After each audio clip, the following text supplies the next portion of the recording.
బంగారు తల్లులు చిన్ని తల్లులు ఆటో కింద దూరి మంచిగా నిద్రపోతున్నాయి. వెళ్ళి పిలవగానే కుయ్యి కుయ్యి అనుకుంటా వచ్చిందనమాట. ఏంటి ఇద్దరే ఉన్నారు మిగిలిన వాళ్ళు ఏరి అంటే, నాకేం తెలుసు వెళ్ళి ఎత్తుక్కో అంది. సరే ఎప్పుడు ఉండే ప్లేస్లోనే మంచిగా నిద్రపోతున్నాయేమోనని చూడ్డానికి వెళ్ళా. తీరా చూస్తే ఆ పాతిళ్ళు పడేస్తున్నట్టున్నారు. అవి పడుకునే ఏరియాలో మొత్తం రాళ్ళే పడేశారు. సో ఈ షెల్టర్ అయితే వాటికి పోయింది.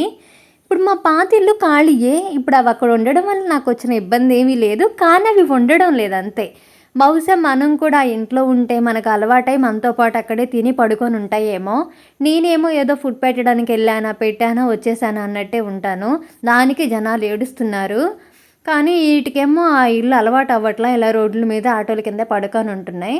సర్లే వెళ్ళి చూస్తే ఇవి రెండే ఉన్నాయి. మిగిలిన వాళ్ళ అమ్మతో పెత్తనానికి ఏమన్నా ఇల్లు ఉంటాయి. ఇక దీనికైతే కొద్దిగా ఎగ్ పెట్టి ఇక ఫుడ్ అంతా కూడా కవర్లో పెట్టేసి వచ్చా. చిట్టి వచ్చినాక అదే తింటాయిలే అని చెప్పి. లాస్ట్ వీడియోలో చెప్పాయి కదా, ఇరుగు పొరుగు వాళ్ళకి నా ముచ్చట్లు ఎక్కువైపోయాయని.